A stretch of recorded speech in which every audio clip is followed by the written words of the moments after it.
Good morning all of you. Welcome to class. देखिए girls, हम लोग टॉपिक पढ़ रहे थे मिस्र में राष्ट्रीय भावना का उदय।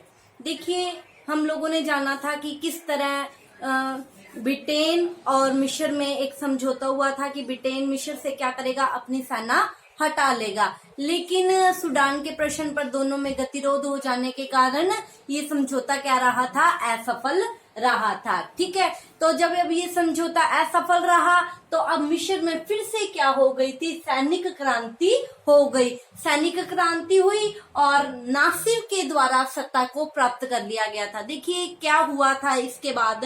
देखिए जुलाई 1947 की बात है। हम लोगों ने ये जाना था कि ब्रिटेन ने क्या किया था, मिस्र को राष्ट्र संघ का सदस्य बना दिया था। ठीक है, तो अब जुलाई 1947 में मिस्र ने क्या किया, सुरक्षा परिषद से अपील की कि अंग्रेजी सेना को मिस्र से हटाने में मदद करे और सूडान में भी क्या करे, ब्रिटिश शासन का अंत करवाए। ठीक है, लेकिन सुरक्षा परिषद ने इस विषय पर कोई ध्यान नहीं दिया। ठीक है, तो इससे क्या हो गया, मिस्र में इंग्लैंड के प्रति जो राष्ट्रवादी भावना थी वो बड़ी उग्र हो गई। ठीक है, और 1949 में जो प्रधानमंत्री नहस पाशा था, उन्होंने क्या कर दिया, 1936 की जो कल हमने शांति समझौता पढ़ा था, उस समझौते को क्या कर दिया, रद्द कर दिया और ब्रिटेन से कहा कि अपनी सेना सूडान से और मिस्र से अपनी सेना हटा ले। ठीक है, हाँ, लेकिन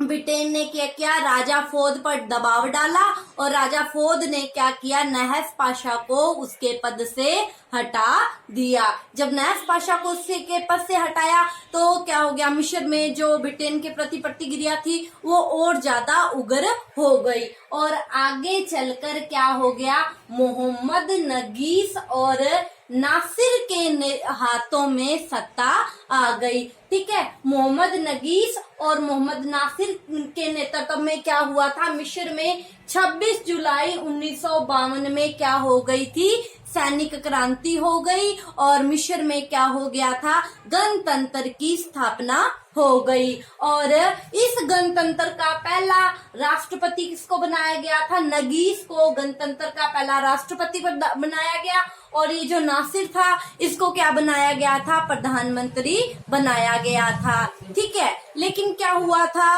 कुछ समय पश्चात 1954 की बात है, 1954 में नगीस पर क्या लगा, देशद्रोह का आरोप लग गया और उसे क्या कर दिया गया, बर्खास्त कर दिया गया। ठीक है, तो अब क्या हो गया, जब उसको बर्खास्त कर दिया गया तो शासन का प्रधान किसको बनाया गया, नासिर को मिस्र के शासन का प्रधान बना दिया गया। अब नासिर ने मिस्र के शासन का प्रधान बनते ही सबसे पहले स्वेज नहर की ओर ध्यान दिया और इसी स्वेज नहर को लेकर 19 अक्टूबर 1954 को ब्रिटेन और मिस्र के बीच में क्या हो गया, एक समझौता हो गया। देखिए ये समझौता क्या था, ब्रिटेन ने क्या कहा कि ब्रिटेन 20 माह में अपनी जितनी भी सेना है वो स्वेज नहर के क्षेत्र से क्या कर लेगा, हटा लेगा। हटाने की बात स्वीकार कर ली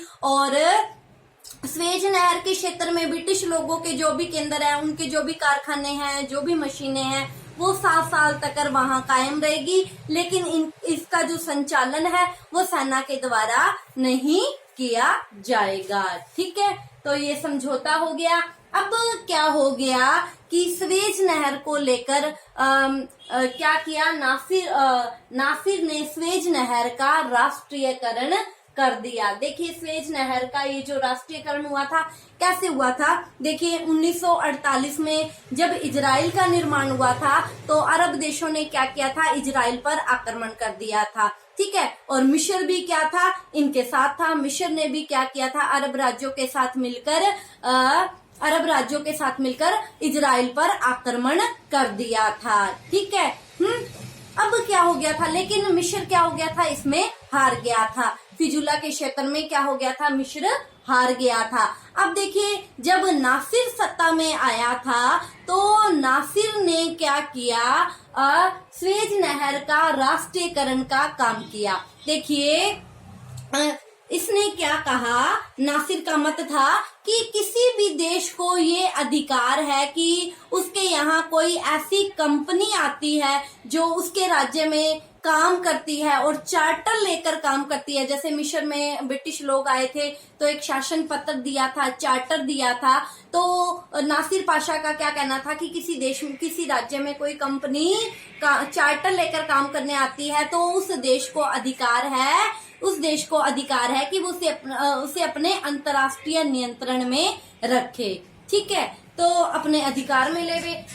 तो जैसे ही क्या किया, नासिर ने स्वेज नहर के राष्ट्रीयकरण की बात कही कि स्वेज नहर का राष्ट्रीयकरण होना चाहिए। जैसे उसने राष्ट्रीयकरण की बात कही तो ब्रिटेन ने क्या किया, नासिर की स्वेज नहर के राष्ट्रीयकरण की बात को लेकर उसकी आलोचना करनी शुरू कर दी। ठीक है, और जैसे ही इसने स्वेज नहर के राष्ट्रीयकरण की बात कही, अरब राष्ट्र क्या हो गए, फूले नहीं समाये, और रूस भी क्या हो गया, इस बात से बहुत ज्यादा खुश हो गया।